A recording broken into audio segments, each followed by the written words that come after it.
right here. I think that this is the beginning. It's definitely not the end. We using our talents and our resources to working together will help bring about a code. But also we got to understand that we got to be truthful how the code is in the street. You know, you got a street code that you're not supposed to do certain things, especially to black people, and you think you can get away with it. And we must make an example out of people, those who go against us, especially against our youth, outright. And in order to do that, we have to have the knowledge of self. And that's the first thing. You got to have that love within yourself. If you got a code within yourself, then you got a code with your brothers. So that's the first thing. About the economic part of it, well, there's different plans and agendas out there, but about implementing them is another issue. I mean, we can have it on paper all day long. We got legislation on paper. It don't mean nothing if we're not going to make it real. I mean, you can read the Holy Quran, the Bible, and the Torah all day, night long, but if you ain't getting up and making it real, you might as well close the book. So I say that to say we got work to do, and the knowledge of self, it comes from the love within ourselves, and then we can carry that code within our communities. Peace. That's very powerful, brother. We want to thank you. Deshaun, do you want to get in on this? Wait a minute. We got big brother Joe on here with us. Brother, would you introduce yourself to everybody before we move on? Okay, big brother. Can y'all hear me? You got a little echo. I got an echo. I'm Joe Chappelle, originally from Florida, residing in Atlanta, Georgia. Okay, I'm gonna let you get yourself together, but I want to, brothers, I've got a special guest joining us tonight. I got a special guest. She's sitting inside the stage room. I'm about to bring her on. I want y'all to show some love to the wife of the greatest boxer, the greatest humanitarian ever placed this planet, the mother, the queen mother, Khalillah, Dr. Khalillah Ali, the wife of Muhammad Ali. So let's give her a hand, brother, as she come in. There she go. There she go. My goodness, look at all those people there. Wow. Oh, my beautiful wife. I get goosebumps, man. Yes, ma'am. See that beautiful, handsome men. Oh, my goodness, look at this. Wow. Oh, yeah, I can make this page big. There you go.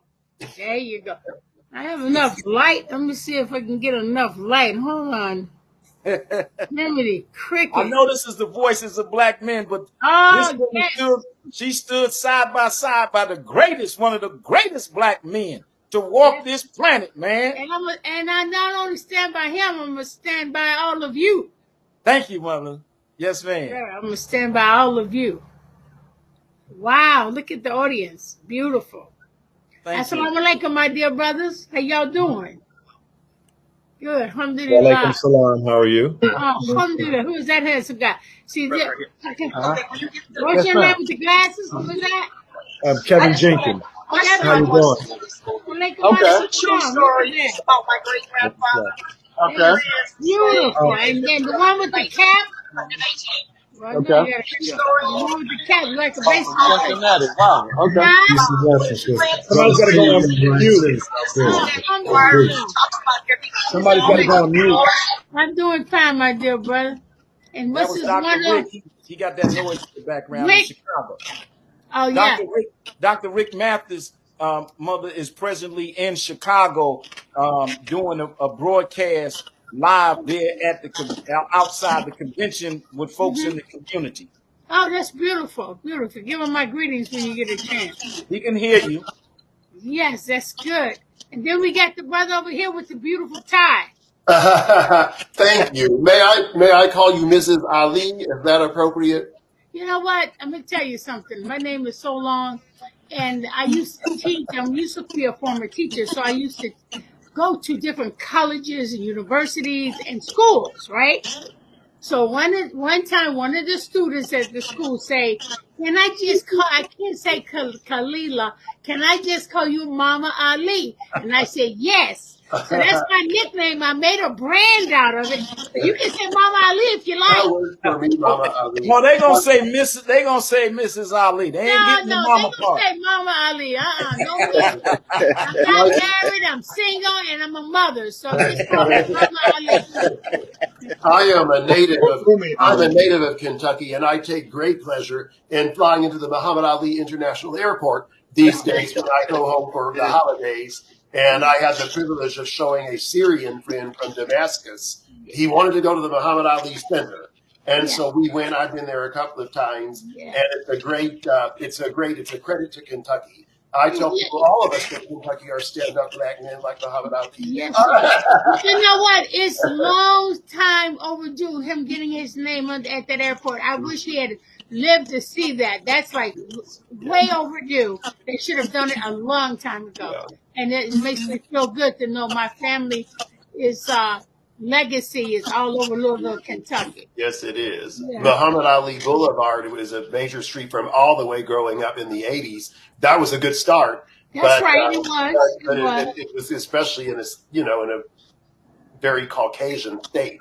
So it's good that don't nothing come out of Louisville, Kentucky, but whiskey, brandy, and horses. Right. And of course, the best thing ever came out of there was Muhammad Ali. And some fried chicken that a white man ripped off from his sister, but that's another story. There you go. Absolutely. There you go. That's how it started. Then we got this young man with the 2 chains. Who's all them chains on you? Your name ain't 2 Chains, is it? I'm Doug Sherrills. That's Vicar Bees. Yeah, those Vicar Bees. Yeah, I got to stay picking up in California. There you go. I had the opportunity to meet Muhammad Ali when I was about 6 years old. Out in Phoenix, Arizona. He signed a dollar bill for us. My family were honorary members of the Nation of Islam. And so he came to Arizona and spoke one time, and he came to the mosque out there, and we had opportunity as kids to meet Muhammad Ali and also to get his autograph on a $1 bill. Then I was also good friends with his best friend, Jim Brown, the Hall of Fame running back. Oh yeah, that guy. Yeah, Jim Brown was amazing, wasn't he? Yeah, we helped co-founded Jim Brown's organization, American, so we worked with him for 30 years up until his passing. That's great. He was a great man. He used to give me $500. Say, come up to the house, go shopping, and I want a Muslim dinner tonight. I'll be in that kitchen. You feed everybody Muslim food. They cook food for me. Yeah. Good brother. Who is the guy? What you getting ready to say, brother Emmanuel? No, mother. What you wanted? Somebody else didn't speak. Yeah, I'm looking at the guy in the orange. I think that's orange. Yes, brother. What's his name? Dashan Farad, ma'am. Assalamu alaikum. Dashan, walaikum assalam, my dear brother Farad. How you doing? I'm fine, Dr. Ali. You may not remember me. The first and only time that I met your husband, it was in 2008 after our brother Jabbar Muhammad had became an ancestor. Minister. Yeah. Oh, wow. Yeah. 2 or 3 days after, Minister Farrakhan had a memorial for Jabbar at the Salam Bakery in Chicago. Oh, yeah. That was the first time that I saw, yourself, but of course, Muhammad, that was my first seeing Mr. Ali. And also in New Jersey, I'm good friends with Brother Murad Muhammad, as is Brother Emmanuel and Brother, Murad Muhammad. He's one of those brothers that actually, being around your husband actually became quite wealthy, but he was a promoter. Yeah, he was a good friend of ours as a young man, and I just nominated him for the United States Presidential Lifetime Achievement Award. I saw that. We haven't presented it to him yet. Right. I'm just waiting on a date to present it to him and Pete Rivera. Yeah. And also as I close, I had the honor of having many conversations with Brother Minister Abdul Rahman Muhammad out of Atlanta. Oh yes. I had many good talks with him. And Oh yeah, let me tell you something, brother. I didn't let Ali out the house one time. He did 1,000 push-ups, brother. I ain't let him do nothing. That's amazing. What's this other brother over here with the cap going backwards? Who's that? Who's that? That's Salam Ishmael. Salam. Assalamualaikum, brother Ishmael. Assalamu alaikum. I met you and your beloved, may Allah be pleased with him, Muhammad Ali, in 1971. Y'all came on a bus.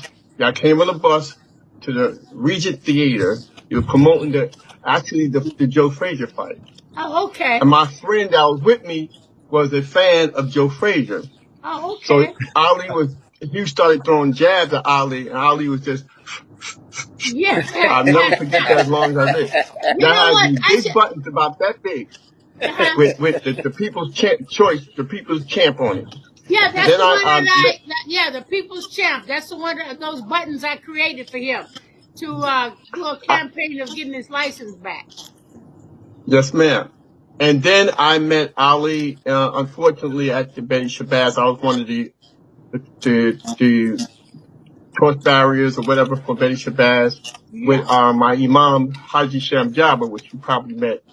And Ali actually came over. Actually, I kind of walked him to the coffin. He put his hands on the coffin, Sister Betty Shabazz coffin.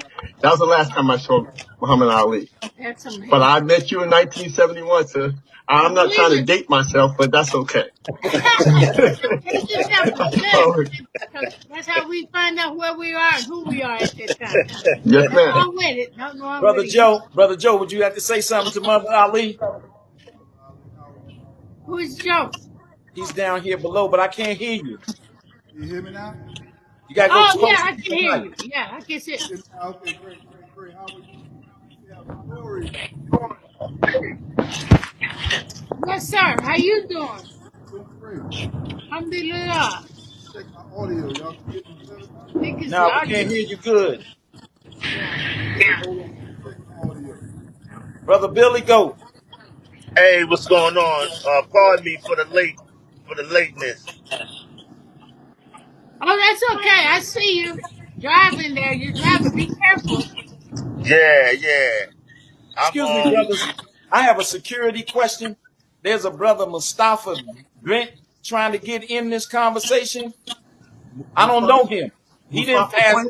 I didn't do any clearance on him. Who is he? Hey, Emmanuel, Mustafa Brent, you know, Councilman, I think you're talking about Councilman Mustafa Brent from East Orange, New Jersey. I gave you a heads up on it. You forgot, bro, Imam. Emmanuel. I forgot. Okay. I'll let him in because he been sitting out. Hey, brother, he been sitting out in the waiting room. No, me and Joshua know him. He's powerful. That's why I asked you. You may know him. He's from North, but he's a former East Orange councilman. In there. I'll let him in. Yes. Oh boy. I'll let him in. Okay, let him in. There he is. Kevin, I let the councilman in from East Orange, New Jersey. Yes, sir. Oh yeah, East Orange. That's where I dropped off my books at the Hudson Elementary School in East Orange. I think it was. Councilman, would you introduce yourself? Yes, brother. Assalamu alaikum wa rahmatullahi wa barakatuh. How's everybody doing today? My name is Mustafa ibn Abdurrahim al-Mu'tasim. I'm the former 5th Ward councilman in the great city of East Orange by way of south side of Newark and the south side of everything else. I'm honored to be on this call, man. I thank you guys for allowing me to sit. I don't mind sitting in the waiting room, man. There's a lot of people that sit in the waiting room that had the keys to the door. So we're blessed to be a part of whatever mission that's going to move our humanity and our civility forward and hold the people who've been holding us down accountable for all the things that we are due. And I pray that Allah gives this gathering his blessing and his mercies, one that will be mentioned in his presence and in his sovereignty over all things. So I'm going to go silent, man. I'm still listening. I came on a little late, as you can see. I got on my regalia, man. I had to come to a wedding. I stepped out because I saw that the meeting started. So I'm going to be here for a couple minutes more. And then you know, if y'all need me to chime in and have any feedback, I'm all here. Oh, Okay, I'm good, gonna go. brother. So good. I thought you dressed up for me. Hey, Mother Muhammad, man, you know, I had a lot of pressure on my back foot when I was younger, man, but I don't think I can step in the shoes of our great king, Muhammad Ali. So, with all due respect, you, you're doing a good job, though, but brother. You're let me doing a say good this though. job. Let me say this though. There's something lost on the beauty and the presence of a woman of your generation, that I think a sidebar, there has to be some kind of etiquette classes and of those likes, man, to be taught on this generation, things that possibly my daughters have, you know, received from their mothers, but the necessity to, you know, progress in a way that brings us back to the essence of who we are is Right. definitely needed. Yeah. I don't want to eat over no food. Don't invite me out to eat. And we're gonna meet for no more than an hour. And you're gonna do your presentation. I'm gonna do my presentation. We're gonna see where we meet in the middle. But you don't Absolutely. have to. I don't want to sit down and kumbaya it. You don't have to even like me. But when I come in the room, I'm working on a mission that's greater than myself, man. Because I know I'm gonna die, man. And I got babies that are mine by blood and babies that I'm helping to raise, man, that I love. And so we Yeah. got to start off with what is our goal and our agenda, man. Thank you. And what do we hope to get out of Yes, any sir. endeavor that we pursue? Because Thank you you. know what, brother Emmanuel, Yes, ma'am. I totally agree with the brother 1000%. And this is the Something you thing, thought. I'm getting back into movies and producing movies and films on, I got a movie that I'm working on now. It's called Pure Justice. And it's about how conflict between our people going into jail all the time, filling up the jails, filling up their pockets, trying to get a bad rap on the young youth that get thrown in with misdemeanors and then get thrown out with felonies, and they're just doing it for the black race, basically. Uh, that's their aim, to get some kind of criminal record on us. And once you do that, you cannot really grow in this world, in any corporations or anything with that on your jacket. And so I decided, I'm so angry with this thing. I'm so angry with the women out here. I'm just so angry that these women are trying to keep the fathers out of these children's lives. They just so angry and so outright uncontrollable, talking bad and down on our black men, calling them dogs and this and that. They ain't got this, they ain't got that. Hell, if a black man had $1 million, they wouldn't know how to act. So it's not it. They don't know how to act, and what they do is, well, he's a dog, throw him in jail. I don't care. He ain't taking care of me. The problem is that two people makes a child. Two people makes a child. Is a parent to one child. Two people. When they've been blessed with two people with that one child, Thank you, mother. they want to divide whatever divides them or breaks y'all up or whatever. The only thing that a woman got to do is shut the hell up, sit her ass down, and speak softly to the man and tell him from her heart what this man can actually turn out to be, what he can do for himself and his family. Wow. Show him the potential that she sees. The fact that he's a man, he's got potential. The fact that he's a man and he can see and hear and touch and smell, he's got potential. And if a man believes that coming from her mouth, not bad words, screaming and hollering over her voice, trying to make sense of it all, calm down. Calm down. Speak like you got some sense. And try to impress the brother the value of who he is. And if a man believes that, you ain't got to tell him to take care of your baby. He'll take care of his own baby. He'll take care of all of you. They don't see that when you take the father away from that child, you're taking away his chance for being a great man and father. Thank you. They should cut that crap out now. Yes, ma'am. Because if the only thing on your mind is what that man can give them, you got to make him believe that he can do it. Right. Brother That's Kevin. all the confidence a man needs. And he will go overboard to take care of his family. But they too busy calling them names, calling them this and that. And now they're getting so bad, they calling each other bitches now. They're calling each other bitches. The man calls himself that word. It's terrible. It's a disgrace. And I'm trying to speak out. So I'm going to give you an option that I figure if I see a problem, I try to fix the problem. So, inshallah, the beginning of 2025, before that, I'm coming out with a YouTube podcast called Mama Ali Speaks. And I'm going to be talking on these issues directly to women. Directly. I remember I'm in Florida, right? So they have a lot of women events, women of empowerment. They have all these big events for women, right? And they made a big mistake inviting me to be one of them. So this big chairman of the board lady gets up and was saying how she did this, how she did that. And I just asked her a question. I raised my hand. I said, honey, are you married? She said, yes. I said, now, by you being out at this dinner, how is he eating his dinner tonight since you're here? How is he eating his dinner tonight?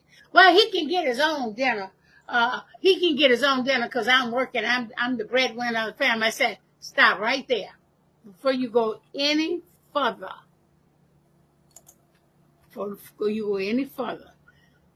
Your job, out of the love in your heart, should plan him eating.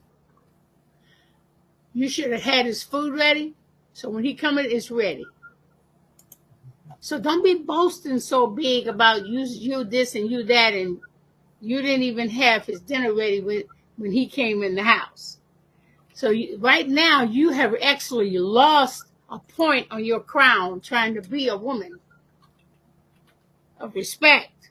You call yourself a queen? Well, your queen has to have a crown in order to be a queen. She needs to build a warm, a compassionate crown, a point for compassion, a point for love. Huh? That's what a queen is. And if you have not built your crown with patience, compassion, love, and caring, you're just a female. That's all you are. Thank you, Mother. And I just want to say that because they tend to forget what the man stands for. Right. Man represent protection, the protector, the provider, and the better half of the home. I guess they forgot about that. Yes, ma'am. Yes, ma'am. I'm not going to stop until I teach our women, slow down.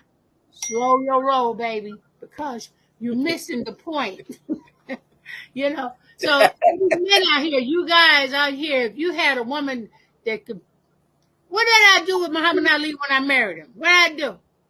He had no money to give me or anything. No dowry to give me anything. I'm 17, ain't no dowry to be found. But that wasn't the reason why I married him. I married him because he had potential. He's listening to the Honorable Elijah Muhammad, which I got him to stay focused on. And I took my college money and supported us for 3 years. My college money. Because I know he had potential. And all I did was stay healthy, because you're going to fight again. I had more confidence in him getting his license back than he did. So it took me to stand up and stay with this man and support him all these years. These one right here, the last 2 wives, they were gold diggers. They just wanted the money I helped him make. Uh-oh. But they did not build the legacy that me and him built. They just want the money. They thought that's all it was necessary. So I built the legacy, but I'm going to tell you about my husband. After he got a little money, he found some brothers that was using him to get what they want, bringing them women for this and women for that. They was making their little money doing it. But see, Muhammad had his own mind. All he had to do was say no. But he was too weak. He's real weak. And he told me he was weak. You know what? Men are going to be weak. That's what they're going to do. But just because they do it don't mean you have to be ignorant fool. Yes, Give them a chance. Be patient. Be a little patient. They'll get off that trail sometime. If they can't get off the trail, then you have to let it go. But when you do let it go, you still stand by him and say, look, you need to get yourself together. You need to forgive the man for all the stuff that he's done, because that's what they're going to do, and still stick with his legacy or stick with whatever he has the potential for. Okay, brother, Mother, yeah, I'm gonna let Brother Kevin Jenkins answer that question too. Yeah, go ahead, Kevin.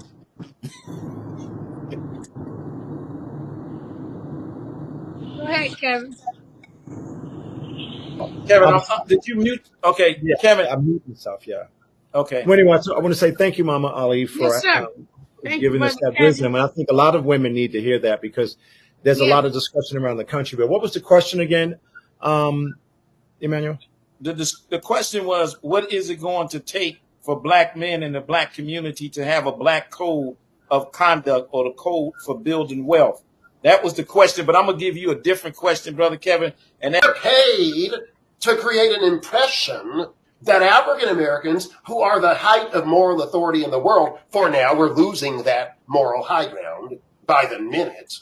But for now, we are still the moral high ground. Everybody knows if you want to have moral clout in the world, just stick some African Americans out there, because we are still it for now. So they co-opt the imaging, because people are very visual, and they think they can do it to anybody. So people like Umar Johnson surprised them. They were doing that with preachers in the movement. A lot of movement preachers resisted it. That's why Dr. King got bumped off. Dr. King got bumped off. They couldn't pay him off. And so he had to go. A lot of other people got to stay and live. He didn't. So that's the whole mode. Now it's just done the cyber way. We also need to understand, when we talk about I'm independent on my platform, you're not independent if you're on YouTube, because they can just do the algorithm where you can't even use certain words, and you're overtly showing that you're not even independent. We really need our own platform operating somewhere offshore where they can't just take it away. Even Donald Trump understands that. That's why he set up Truth Social, so that he could get his own message out. And he's a white billionaire who was the president of the United States. So, I think we don't even know the definition of freedom anymore. So, of course, they're going to pay endorsers to trick us. That's been going on since slavery. Yes, sir. Mother, would you like to add to that? Okay, look. We all know about the power that a black man has here in America, and have always had power. Whether they let you use it is another thing. But the thing of it is, We're not just dealing with black over whites or nothing. We're dealing with good over evil. We're dealing with satanic arising. The Satan is trying to do what he said to the Creator. I'm going to make them turn on you. This is one of the most biblical, historical moments in America's lifetime. Good over evil. Forget about blacks. Forget about whites. You're dealing with good versus evil right now. I spoke at Clark University on a Zoom and got paid.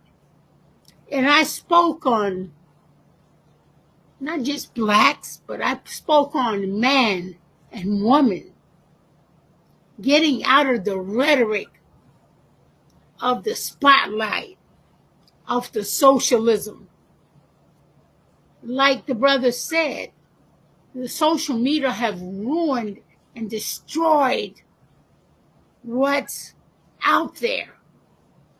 All I talked at that university is how men and women should team together, raise your children correctly, put part of spiritual life in your family, because there's right and there's wrong.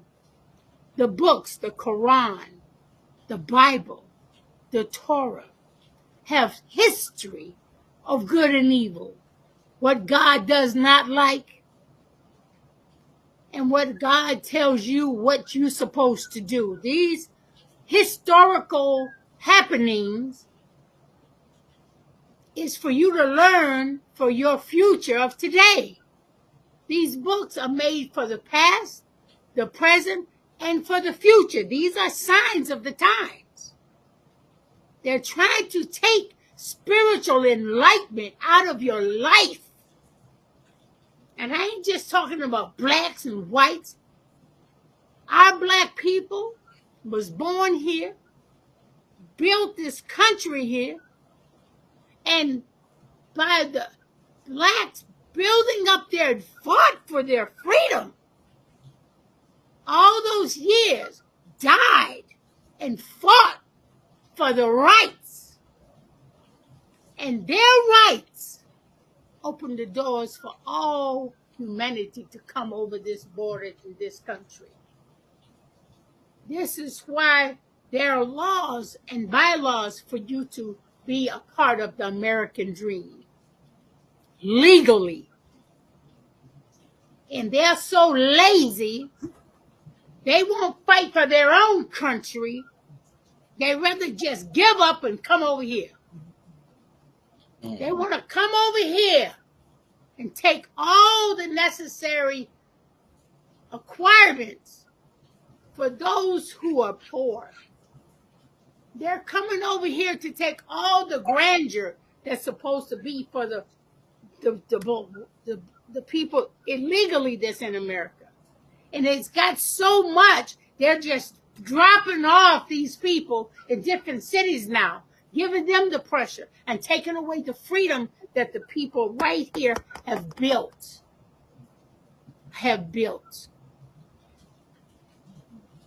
Now, if you allow everybody to come over here illegally and just throw them off to any city you want, it's going to mess up the qualifications that our black people has already qualified for and fought for and be here. So I don't know. I'm going to be honest with all you brothers. I'm a conservative, okay? Because of one man that I love, and that's Frederick Douglass. That Aboriginalist, he stood there and supported Lincoln and said, this is what we need. And Lincoln gave it to him because it's right. The founding forefathers, they know they were white. They know about the evil that the white people possesses. That's why they had to make a document, Declaration of Independence. So they, because if you let them loose, they'll take away from black everybody. Because they are evil. They have an evil people here. And they know how evil these people are. These forefather white Christians know how evil they are. That's why they came up to do the Declaration of Independence. So, black men and all men in this country that fought can be free. That's where I'm at. It was a such thing of Muhammad Ali trying to be, and I can only speak for him because I was there and I was with him, and it was because of the Democratic Party that took his license from him. It took everything from him, stripped him of everything. Stripped of everything. And the only man in the court that was a conservative said, no, he has a right. It was a Republican person hiding in that White House that was a Republican, said no, he has a right to fight in this country. He fought here, he lived here, he have a right to fight. He don't have to fight in that army. Even Jane Fonda was ridiculed and blackballed because she said that the Vietnam War was the wrongful war. She was even blackballed. She's white. So it ain't about white or black anymore. It's about what's in here that they're perpetrating with Shaitan. They said on the news, Trump was saying to Biden, he said, hey, you want to do a Roe versus Wade, look what you did. And they turned it over because they're killing our babies. And that had to stop. And he had the right mind to do it. When they say Roe versus Wade, they want women to have their freedom. Oh, we got to have our freedom. We got to decide what we're going to do. How you going to decide what God gave you that made a seed and you want to get started because you got high or drunk, and you got laid, and now you got a baby that you don't want, so I want to kill it and let it go away. That's 95% of women doing that. The other 25% is for health or incest or whatever. But not 95%. They want a choice to kill their babies. You shouldn't have a choice to kill your babies. Can I add on to what you're saying, sister? Where you at? Who's that? This is Billy Goat. So look, hey, Billy, go ahead, Joey.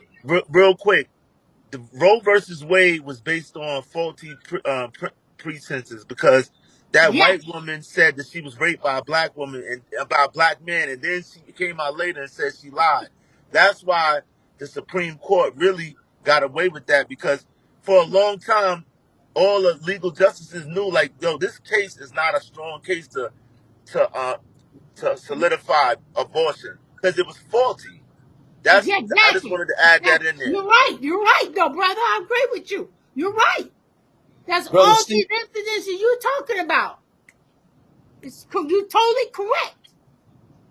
But see, we got to stop killing our children. We got to stop killing our babies. Oh, yeah. The only way we need to do that is to uprise our women, to make them better. Don't put them in compromising situations.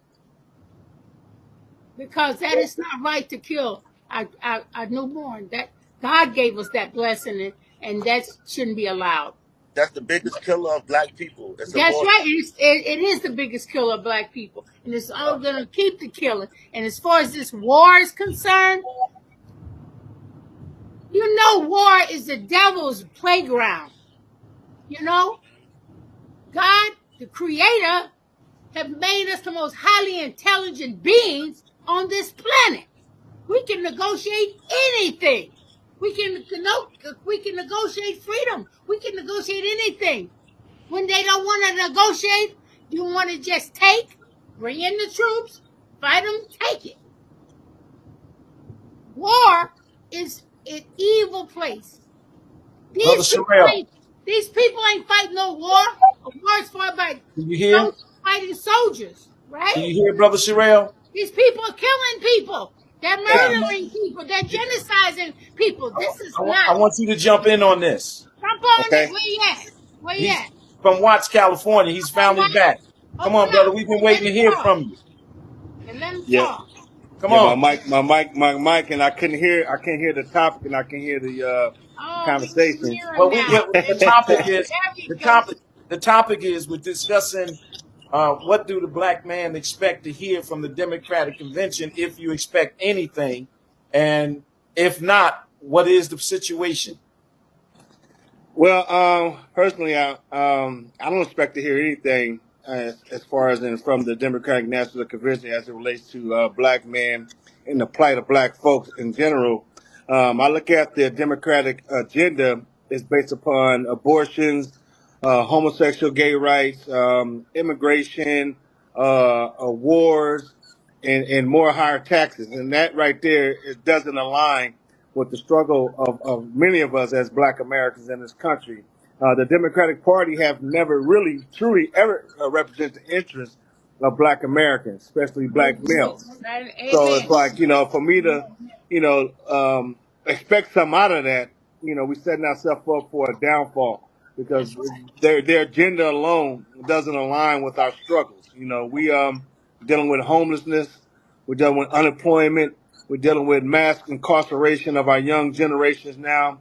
We're dealing with, so many things as Americans, as blacks, is that, that's the, I hope this was the purpose of this gathering, so that we can develop an agenda, so that we can start, talking or holding people accountable to where our tax dollars are being spent. Because if you look at all those agendas that represent the Democratic Party and their ticket, these agendas worth trillions of dollars of our tax money. They spend trillions of dollars on abortions and the production of everything that comes from that industry. They're spending trillions of dollars on gay rights now, changing the bathrooms, the language. And they're doing a lot of money, and a lot of our tax money is being spent in these directions, which is creating a lot of jobs and opportunities. Maybe not for us, but for people who are benefiting from that. There's a whole industry of those people that, that's where our money been spent for the past 5 presidents. So it's like, we're gonna have to, like I say, develop our own personal agenda, and we're gonna have to start, holding certain people accountable to where our money is being spent. Look at all the money that's going into Ukraine. I say, if the Democrats get elected, we might as well start preparing our kids to go to war, because there's gonna be a war in Europe because of what's going over there in Ukraine and what happened in 1942 and during World War II, how that energy field was grabbed by Britain, who utilized American soldiers and forces during World War II when we entered into that war, that European war that took away Ukraine from the USSR, which is the Soviet Union. And so it's a lot of things that's happened politically. And it's been dictated by a lot of billionaires who control the bottom line of the Democratic Party, and most of us don't understand that system. And if we don't know the history of the Democratic Party and the history of this country and how it was formed up under from the War of Independence to the Civil War to where we at right now today, a lot of us is going to be, considered like collateral damage. Because we're out of tune of what's going on politically, which is not just voting; it's about the flow of the money, how our tax money has been flown and directed in certain industries and things like that. So I don't expect nothing from that party. You know what I'm saying? And never had, never will. Because the party doesn't align with us. The party found, the people who influence that party is global nationalists from foreign countries, and they're in control of that Democratic Party, and they pay who they want to pay, especially some of our elected local officials. They're taking that money and they're becoming rich and drunk with the money, and they're not really adhering to the needs of us in these local jurisdictions, in these states, and these communities and stuff like that. So, don't expect nothing from them. You know what I'm saying? Nothing, period. You know what, brother Emmanuel? Yes. Everything that comes from that industry. They're spending trillions of dollars on gay rights now. Changing the bathrooms, the language, and they're doing a lot of money, and a lot of our tax money is being spent in these directions, which is creating a lot of jobs and opportunities. Maybe not for us, but for people who are benefiting from that. It's a whole industry of those people that that's where our money been spent for the past 5 presidents. So it's like, we're gonna have to, like I say, develop our own personal agenda, and we're gonna have to start, holding certain people accountable to where our money is being spent. Look at all the money that's going into Ukraine. I say, if the Democrats get elected, we might as well start preparing our kids to go to war, because there's gonna be a war in Europe because of what's going over there in Ukraine and what happened in 1942 and during World War II, how that energy field was grabbed by Britain, who utilized American soldiers and forces during World War II when we entered into that war, that European war that took away Ukraine from the USSR, which is the Soviet Union. And so it's a lot of things that's happened politically, and it's been dictated by a lot of billionaires who control the bottom line of the Democratic Party. And most of us don't understand that system. And if we don't know the history of the Democratic Party and the history of this country and how it was formed up under from the War of Independence to the Civil War to where we at right now today, a lot of us is going to be, considered like collateral damage. Because we're out of tune of what's going on politically, which is not just voting; it's about the flow of the money, how our tax money has been flown and directed in certain industries and things like that. So I don't expect nothing from that party. You know what I'm saying? And never had, never will. Because the party doesn't align with us. The party found, the people who influence that party is global nationalists from foreign countries, and they're in control of that Democratic Party, and they pay who they want to pay, especially some of our elected local officials. They're taking that money and they're becoming rich and drunk with the money, and they're not really adhering to the needs of us in these local jurisdictions, in these states, in these communities and stuff like that. So, don't expect nothing from them. You know what I'm saying? Nothing, period. You know what, brother Emmanuel? Yes, ma'am. One thing, you have to be real careful, because the people that's coming over here illegally, they're bringing their communism with them. They're bringing their communism with them, and the only way these people are going to wake up in America, they're going to have war right here, and then they're going to wish they hadn't made these decisions. They're going to bring them the war right here. Silently, there are militaries being parked right on our shores right now. Don't be upset when you find out there's a war going to break out right here in America if they don't be careful. And they got all these communists coming over here, illegally bringing their crime. And what they don't say on the border is the human trafficking at the border now. There's a lot of human trafficking and a lot of rapes and murders right on the border. They're not telling you this. And I'm hearing about this through military and, through civil services that's hidden on the border right now. They're not telling you this. Yeah, I want to say this, brothers and sisters, brothers and Queen Mother. I want to say that God is in control of everything. Of everything. And they can plan, but He is the best planner of all things. And what He is doing, He now recognizes He's relying on the black man today. Because what we talking about is a universal cycle that is going on and moving in the consciousness of black men all across this country. Amen. And the black man all across this country is feeling what we feeling.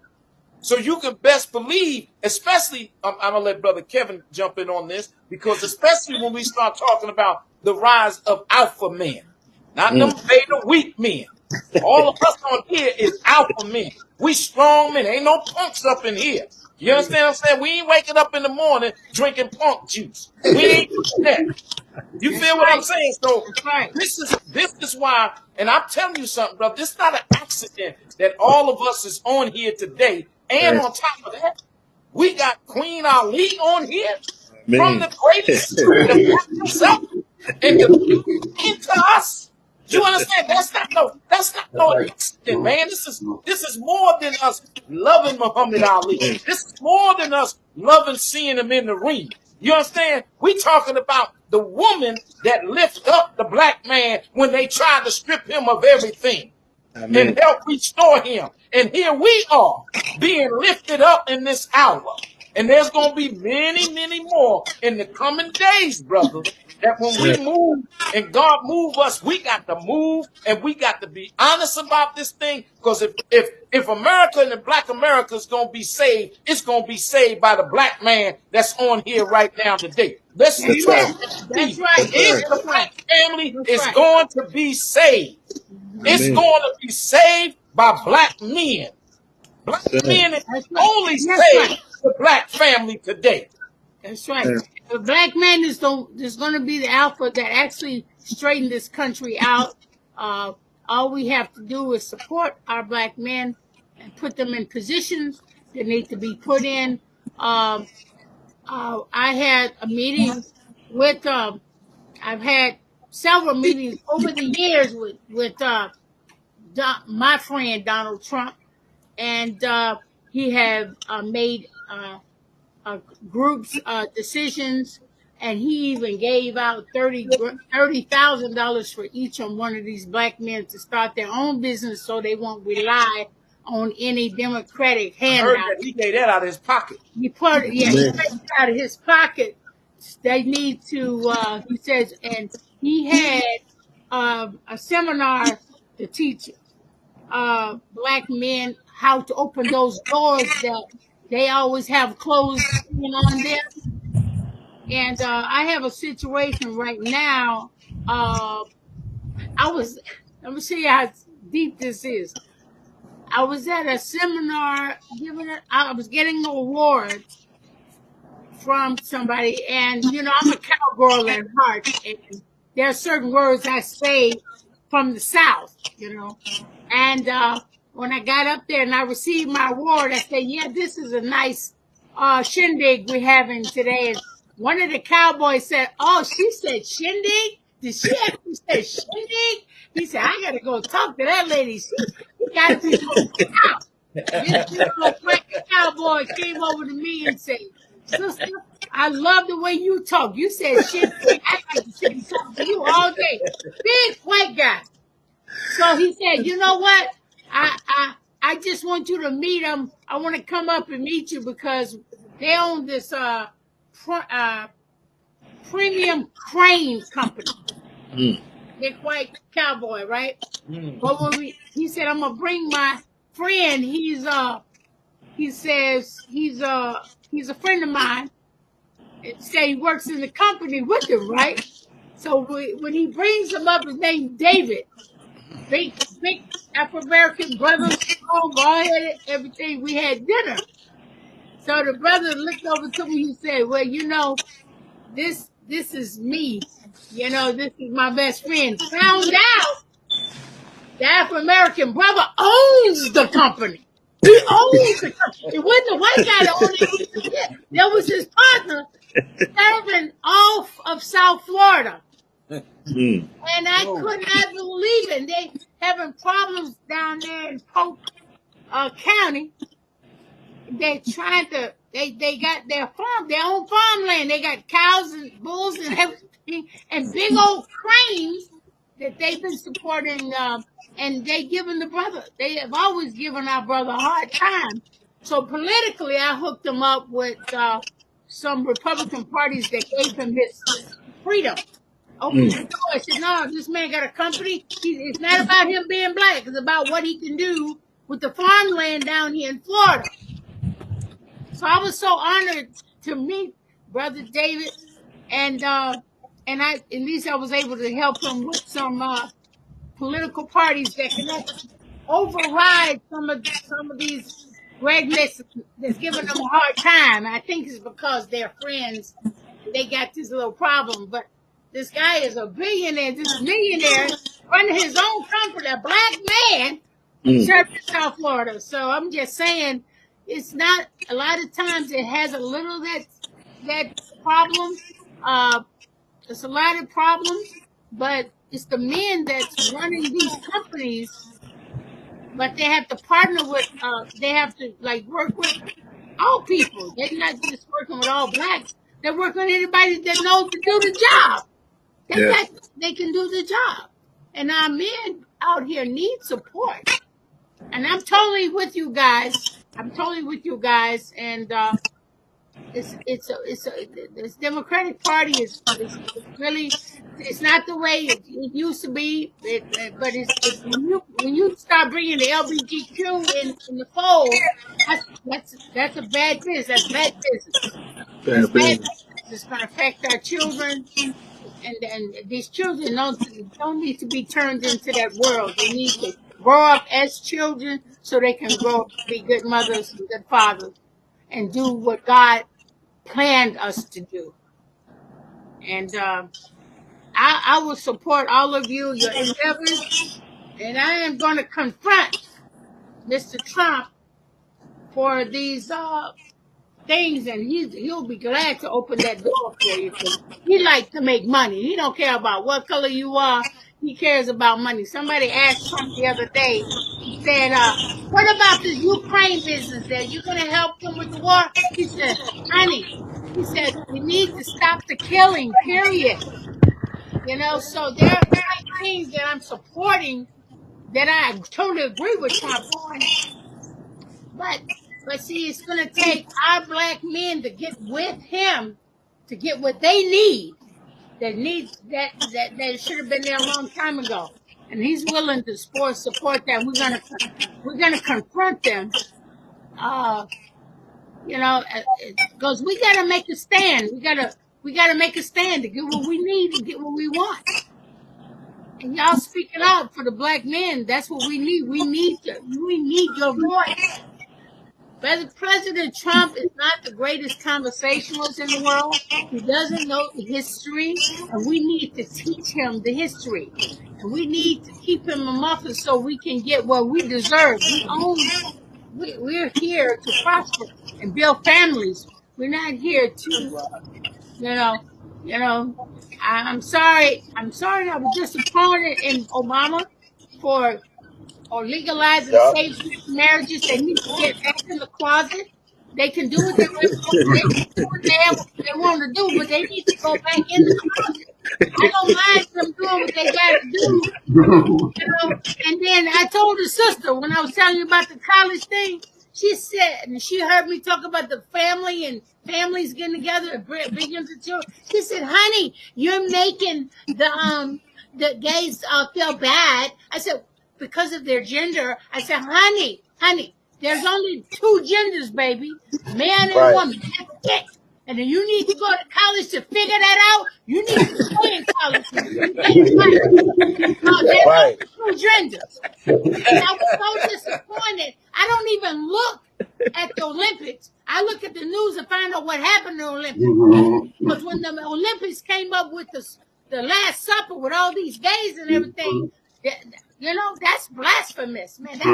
That's against God's law. I don't care what you say. It's a history about your kind. It's time to go. It's time to go. Little Richard, but you ain't supposed to be hateful because they're human beings, yes. But y'all getting it all confused that it's okay. No, it's not okay. No, it's not okay.